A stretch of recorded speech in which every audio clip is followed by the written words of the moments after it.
together this morning because what I'm talking about is actually entirely new. And when I looked at what the crowd was going to be and different topics that you guys had talked about previously, it became important for me to make sure that after 13 years of being in fintech, and this being my first chance to talk at this venue, that I tried to approach something that you guys hadn't heard before.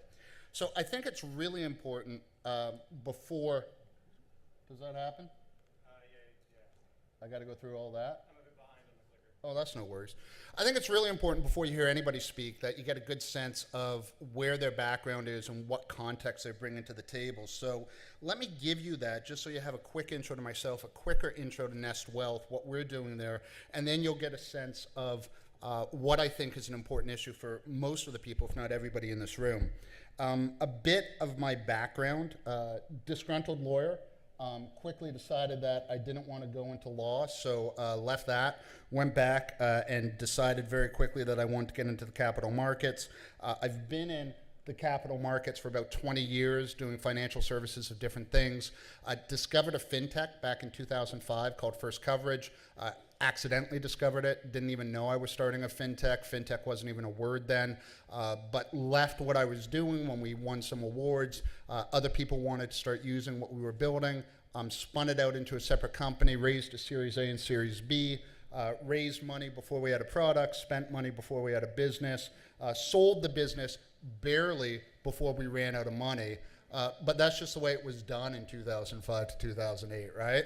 So we did that and learned some lessons there, some of which I'm going to talk to you about, and then rested for 2 years hosting a show on BNN called Market Sense, and then left the superstardom of Canadian business TV to start Nest Wealth in 2013-14.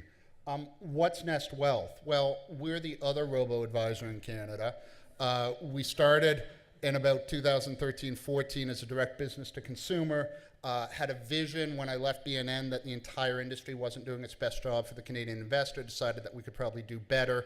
2015, we did one of those pivots that you hear everybody do, and we turned from focusing on B2C to becoming an engine for B2B. Since then, since we launched the new product, Nest Wealth Pro in 2016, we've actually done more digital wealth platform rollouts than any other fintech in North America. We're successfully powering some of the largest financial institutions in Canada, and we stand right now as a company that is 45 very happy employees. At least they tell me that every week when they fill in their employee satisfaction survey.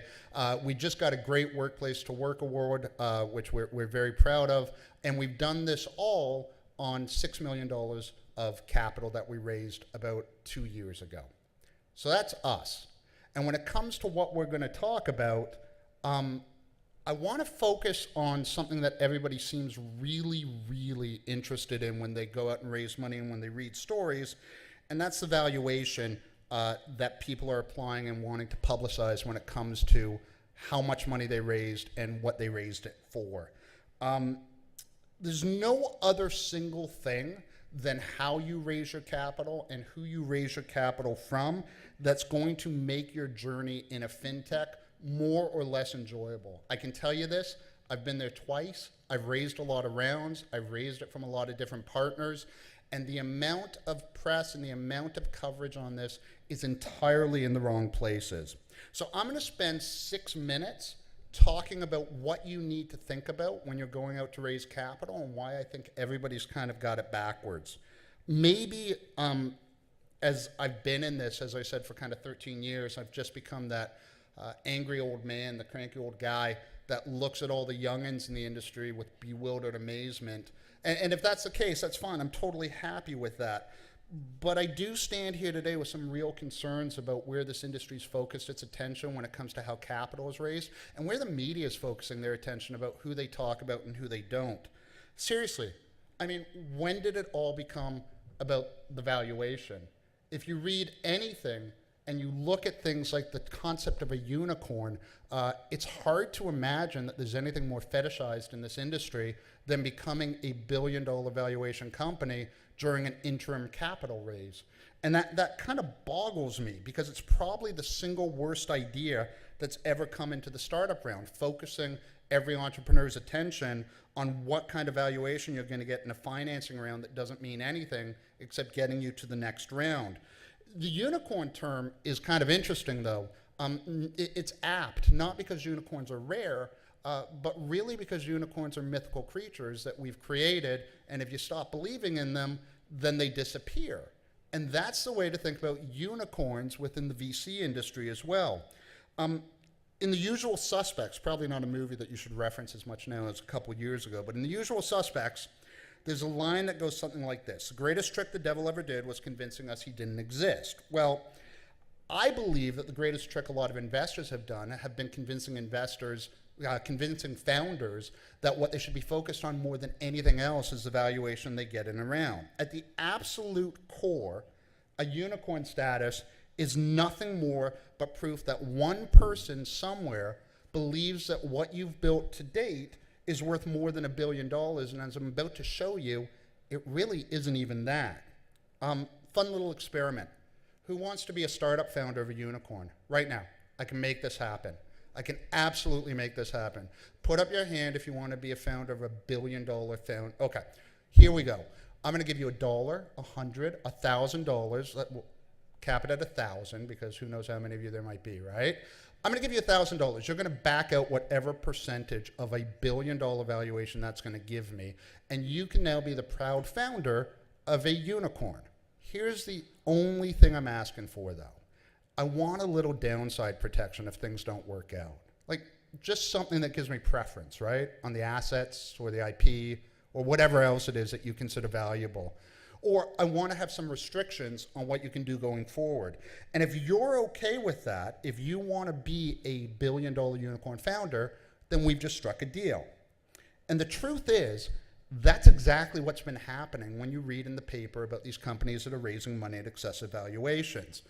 Founders are chasing valuations. Investors are incredibly happy to overpay because they're getting it back on the other side.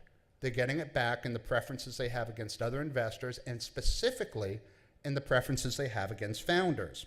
So sometimes that means playing games. There was an academic study that came out recently from Stanford and UBC that said that 25% of unicorns cannot go to an IPO unless their latest investor says it's okay for them to go to an IPO. There was another study that said with the details that are in the actual term sheets, we're overvaluing unicorns by well over 50% right now because the valuation isn't for everybody, it's just for the latest round. And what's happening as founders are going after these high valuations is that they are forgetting about all the other things that really matter more. And this is where I come into the picture because I can tell you about these things being a two-time founder and one who lost control of an initial company. All right, so what are the things that sometimes matter more? Well, if you are still sitting here thinking a vanity press release talking about $1 billion valuation is what you really want, you can make it all work out, go to town. There's nothing I can say to convince you otherwise. But there are some obscure legal terms that kind of matter more. Things like consent rights, board seats, share classes, liquidation preferences. All these things are going to be able to tell you what you can't do, what you can do, who's on what side of the table when it comes to making decisions, and then specifically, if it all works out in the end, how you get paid. And this is the thing everybody needs to remember about valuations. Valuations are really binary. If it doesn't work out, every founder is going to walk away with close to nothing. If it does work out, every founder is going to walk away with more money than they could have done in any other venture over the previous 5 to 7 years. So what you really need to focus on is how you control the experience of getting to the point where you've decided if it's going to work out or not. So here's the final thing. What are some of the things you really want to focus on? Well, after raising money a bunch of times, I can tell you this. Money's money. It's all going to last the same amount of time. Your burn date's going to be the exact same. Here are the things that you should really care about. Who's the best partner for you? If you're a fintech in Canada and you're not thinking about distribution and how you're getting your product into the marketplace, then you're not thinking about how you're going to succeed as a distribution partner or a fintech, right? It needs to go through the channels that already exist. Who's willing to buy into your vision? Who's going to let you be your own guy with the team around you until you screw up? And then more importantly, who's going to let you be the same person you want to be after you screw up? Talk to other people they've invested in. It's going to really matter. Do you have a business yet? If you don't have a business yet, why the hell are you raising money? Like, go raise some, but prove you have a business. Just because it's other people's money doesn't give you the right to waste it. When I think back to how we wasted $15 million in first coverage, it keeps me up at night. That's not the kind of nightmares you want to have. What upside have you left for yourself? Every time you raise money at a higher valuation, you make it more and more difficult for you to make everybody happy when it comes to the exit. Make sure you're not giving yourself your own hard exit out. The higher the valuation on the interim rounds, the smaller the eye of the needle you need to thread to make this successful for you. Who's controlling the business in the next stage? If you've given up rights, if you've given up control over how to finance your business, you've given up control over your business. It will not be your business and your vision. And what room are you leaving for others to play? Make sure if you know you need another round, you're not eliminating the ability of others to participate by making this round too high a valuation. So, last slide, lessons learned. Here's the final thing I learned. Differences between my Series A and First Coverage and my Series A and Nest Wealth. Both were the exact same thing. In Nest Wealth, we learned everybody's on the same side of the table. Everybody has the same share class. Everybody still controls when it comes to the employees, the future vision of the company, and less money as opposed to going for the tallest valuation and the most capital means we're frugal, resourceful, creative, and grateful for what we have. It's a great culture. If you raise capital and spend it wisely, you will attract the people that you want to attract to that. Lesson learned, last thing I'll say, when you walk into a room, make sure that you are thinking about things that really matter. Because when you come to the end of the journey, it's the control and the issues that we've talked about today that are going to matter more than the press release about the Series B. Thanks.